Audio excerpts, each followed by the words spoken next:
Brought to you by TechnoSpark 20 series smartphones.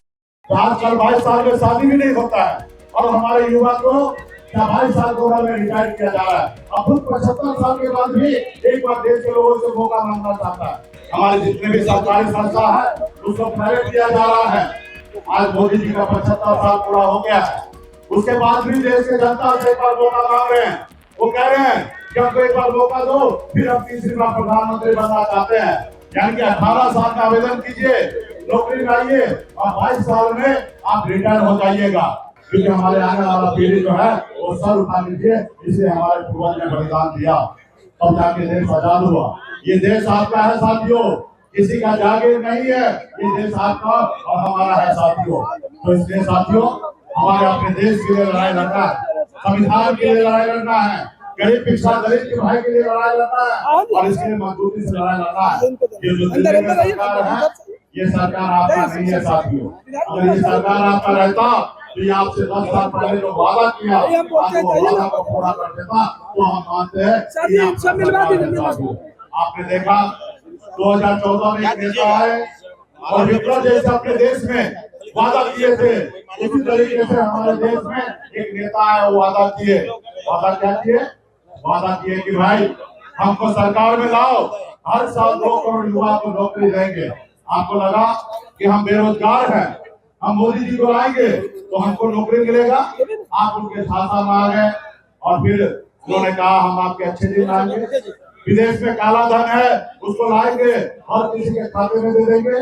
उन्होंने कहा कि जितना भी देश में किसान है उसका आमदनी दोगुना करेंगे। लेकिन हम लोगों के हाथों में आ गए, लेकिन परिणाम क्या हुआ? आज हमारा युवा जो है बेरोजगार घूम रहा, भटक रहा है। आज उसको रोजगार नहीं मिल रहा है। आज जितने भी सरकारी संस्था है उसको प्राइवेट किया जा रहा है, बड़े बड़े अडानी अंबानी के हाथ में दिया जा रहा है और वहां से नौकरी को खत्म किया जा रहा है। इसलिए साथियों, अपने आने वाली पीढ़ी के लिए अगर लड़ाई लड़ना चाहते हैं, उनको बेहतर जिंदगी देना चाहते हैं, तो आपको उसके लिए लड़ाई लड़ना पड़ेगा। आज देखिए हमारे जितने भी सरकारी संस्था है उसको प्राइवेट किया जा रहा है। आपको जानकारी होगा, मोदी जी एक अग्निवीर योजना लाए थे। आज मोदी जी का 75 साल पूरा हो गया है, उसके बाद भी देश के जनता से एक बार मौका मांग रहे हैं। वो कह रहे हैं कि हमको एक बार मौका दो, फिर हम तीसरी बार प्रधानमंत्री बनना चाहते हैं। आप बताइए उनके अग्निवीर योजना में क्या है कि 4 साल में आपका रिटायरमेंट हो जाएगा। यानी कि 18 साल का आवेदन कीजिए, नौकरी लाइए और 22 साल में आप रिटायर हो जाइएगा। यानी कि सिर्फ 4 साल। आप बताइए हमारे देश का युवा जो अपनी जान देने के लिए सरहद पे जाने के लिए तैयार है, उसको सिर्फ 4 साल में क्या कर रहा है? तो आजकल 22 साल में शादी भी नहीं होता है और हमारे युवा को 22 साल की उम्र में रिटायर किया जा रहा है। अब खुद 75 साल के बाद भी एक बार देश के लोगों से मौका मांगना चाहता है। इसलिए साथियों, ये आपका सरकार नहीं है, खास करके गरीब पिछड़ा का सरकार नहीं है। आपने देखा, मुझे एक अति पिछड़ा का बेटा हूँ मैं, संघर्ष के बदौलत पहुंचा। 2020 में हमारे पास 4 विधायक था, हमारे दम पर बिहार में सरकार बना। अगर हम समर्थन नहीं देते तो नीतीश कुमार का सरकार नहीं बनता और बिहार का मुख्यमंत्री नीतीश कुमार नहीं होते। लेकिन हमने उनको मुख्यमंत्री बनाया। बाद में उन्होंने क्या किया मेरे साथ? हमारे विधायक को खरीद लिया, हमको सरकार को बाहर कर दिया, जो सरकार हमने बनाया था।